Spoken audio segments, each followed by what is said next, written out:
Xo'p, demak o'quvchilar, bugun sizlar bilan yana bitta 2025-yilda tushgan logaritmik tenglamani ko'ramiz. Xo'p, buni ikki xil usul bilan ishlasa bo'ladi. Xo'p, shuni osonroq usulni ko'rsatib bermoqchiman sizlarga.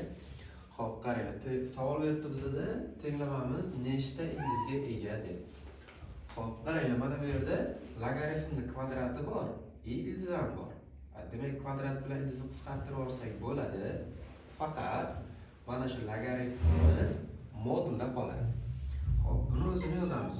Logaritm 7 asosga ko'ra 3x plus 5 plus modulda mana bu ifodani yozamiz. Logaritm 7 asosga ko'ra 2x plus 5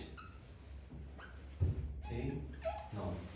Endi qaranglar, bu xuddiki mana bunaqa bitta noma'lumda plus modulda noma'lum teng 0 xuddiki mana shu ko'rinishda turibdi. Bu yerda endi x masi boshqa qanaqadir noma'lum ko'rinishda turibdi. Qaranglar, buni ikki xil usul bilan ishlasa bo'ladi. Qarang, bir marta modulning ichini musbat qilib ochib, musbatlik shartini qo'yib, musbat qilib ochib, ishlab, aniqlanish sohalarini olib, keyin o'sha shartni qanoatlantirganini olib ishlasa bo'ladi. Ikkinchi marta minus qilib ochib ishlab, ya'ni o'sha shartni minus shartini qanoatlantirgan yechimlarni olib ishlasa bo'ladi. Endi yana ikkinchi usuli bor buni. Ikkinchi usuli qanaqa? Qarang, demak, modulni hozir bu tomonda qoldirsak, logaritm 7 asosga ko'ra 2x plus 5 qoldirsak-da, buni tenglikda nariyoqqa o'tkazsak, minus logaritm 7 asosga ko'ra 3x plus 5. Ana endi qarang. Xo'p, bu tomoni mana modulda turibdi. Bu tomoni qanaqadir bitta ifoda. Ishorasi noma'lum. Qachon shu ikkalasi teng bo'lishi mumkin? Qachonki bu tomon ham musbat bo'lsa. Chunki bu tomon modul musbatligi aniq. Musbat son faqat musbat songa teng bo'la oladi. Shuning uchun buni ham musbatlik shartini qo'yishimiz kerak. Demak, yozamiz buni. Minus logaritm 7 asosga ko'ra 3x plus 5 ni katta yoki teng 0 dan deymiz. Ya'ni 0 ga teng bo'lsa ham teng bo'lishi mumkin. Chunki moduldan 0 ham chiqadi. Shuning uchun teng belgisini ham olamiz. Endi buni minusga bo'lib olsak, logaritm 7 asosga ko'ra 3x plus 5 kichik yoki teng 0 bo'lib qoladi. Ishorasi o'zgaradi minusga bo'lib olganimiz uchun. Endi 7 ni bu yoqqa o'tkazsak, 3x plus 5 kichik yoki teng 1 bo'lib qoladi. 7 ni 0-darajasi 1 bo'ladi. Ishoramiz o'zgarmaydi, chunki 7 1 dan katta son. Agar mana shu yerda asosi 1 dan kichkina son bo'lsa edi, 0-1 oralig'idagi son bo'lsa edi, tengsizlik ishorasi teskarisiga o'zgaradi, qarama-qarshisiga o'zgaradi. Xo'p, buni ishlab qo'yamiz. 3x kichik yoki teng plus 5 ni bu yoqqa o'tkazsak, minus 5 bo'lib o'tadi, minus 4 bo'ladi. Bo'lib olsak, x kichik yoki teng minus 4 taqsim 3 bo'ladi. Ya'ni bu minus 1 butun davrda 3 degani. Xo'p, demak, x'imiz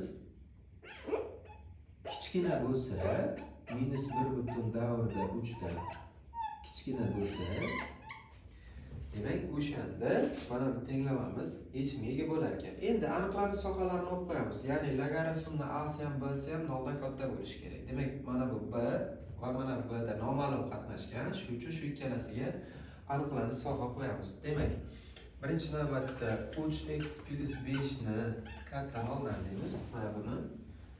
Hop, buni ishlab qo'yamiz. 3x katta minus 5 dan, x katta minus 5 taqsim 3 dan. Yoki bu minus 1 butun davrda 6 bo'lib qoladi. Endi, hop, x'imiz katta bo'lishi kerak ekan. Minus 1 butun davrda 6 dan. Bu aniqlanish sohasini qanoatlantirish uchun. Endi ikkinchisi 2x plus 5 ni ham katta 0 dan deymiz. X katta minus 2,5 dan bo'lib qoladi. Demak, mana shu, mana bu va mana bu shartlarimizni qanoatlantirishi kerak. Tenglamadan chiqqan x ni qiymati. Xo'p, endi tenglamani ishlayversak bo'ladi. Endi qaranglar. Endi qanaqa ishlaymiz mana? Bu tomonni musbat deb shart qo'ydik. Endi ikki tomon ham musbatligi aniq bo'lib qoldi. Endi ikki tomonni hop kvadratga oshirib yuborib ishlasak ham bo'ladi. Kvadratga oshirib yuborsak ikki tomoni nima bo'lib qoladi? Bu yoqda logaritm 7 asosga ko'ra 2x plus 5 bo'ladi. Xo'p, kvadrati. Buni kvadratga oshirib, tenglikdan bu yoqqa o'tkazaman, minus qilib. Minus logaritm 7 asosga ko'ra 2x plus 3x plus 5 bo'ladi. Teng 0. Buni ham kvadrati bor. Mana ikki tomonni kvadratga oshirib, bu tomonga minus qilib o'tkazib oldim. Endi buni a kvadrat minus b kvadrat bo'yicha a minus b plus b qilib har birini 0 ga tenglashtirib olsak, hop nima bo'ladi?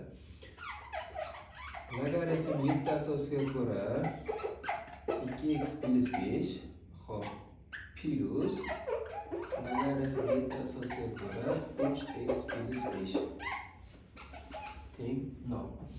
Asoslari bir xil, 7 7 o'rtada plus. Demak, o'rtada plus asoslari bir xil bo'lsa, mana bu ikkalasi ko'paytiriladi. Demak, yozamiz. Logaritm 7 asosga ko'ra 2x plus 5 ko'paytirilgan 3x plus 5 teng 0. Hop, 7 bu yoqqa o'tadi. Demak, 2x plus 5 ko'paytirilgan 3x plus 5 teng 1 bo'lib qoladi. Hop, demak, men berilishini o'chiraman. Hop, yana o'chiramiz. Endi mana bu tenglamani ishlaymiz. 2x plus 5 ko'paytirilgan 3x plus 5 teng 1 tenglamani ishlab olamiz. Qosdan ochib chiqib ixchamlab olsak, hop, 6x kvadrat plus 25x plus 25 teng 1 bo'lib qolyapti. 1 ni bu yoqqa o'tkazsak 24 bo'lib qoladi bu.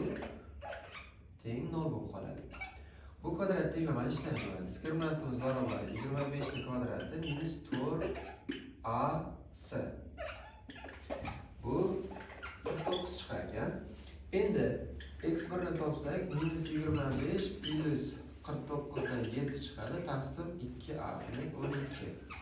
Bu ayriladi minus 18 taqsim 12 bo'ladi. 6 ga qisqartirib olsak minus 3 taqsim 2 bo'ladi.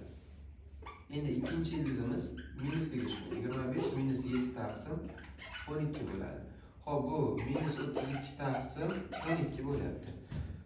4 ga qisqartirib olamiz. Minus 8 taqsim 3 bo'lib qoladi. Bu minus 2,6 degani. Bu minus 1,5 degani. Endi qaranglar, biza shartimiz bor mana. Minus 1,5 dan minus 1,6 dan katta bo'lsin dedi. Demak, mana bu shartimiz, javobimiz o'zi chiqib ketadi. Bo'shliqlar bo'lib qoladi bu, chunki bu shartlarni qanoatlantirmayapti.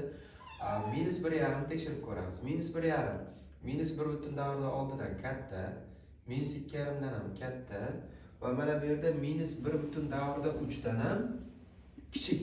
Mana kichik bo'lsin deyapti x'imiz. Demak, minus 1,5 tenglamani ildizi bo'la olar ekan. Endi mana bu yerda biz hozir plusligini ishladik faqat. Endi bu yerda minusligi ham bor edi. Xo'p, minuslisini yana mana shu yerda ishlaymiz. Xo'p, bitta x'imizni bu yoqqa olib qo'yamiz. X'imiz nima chiqdi? X'imiz minus 1,5 chiqdi. Qanoatlantiradi ya'ni. Xo'p, minus 2,6 ni qanoatlantirmadi. Endi mana buni minuslarni a kvadrat minus b kvadratni pluslisini ishladik biz hozir. Endi minuslisini ishlashimiz kerak. Ya'ni logaritm 7 asosga ko'ra 2x plus 5 minus logaritm 7 asosga ko'ra 3x plus 5 buni olgan. Xo'p, ayirma bo'lsa, mana bu asoslari bir xil bo'lsa, ayirma bo'lganda mana bular bo'linma bo'ladi. Ya'ni logaritm 7 asosga ko'ra 2x plus 5 taqsim 3x plus 5 teng 0. 7 bu yoqqa o'tsa 1 bo'ladi.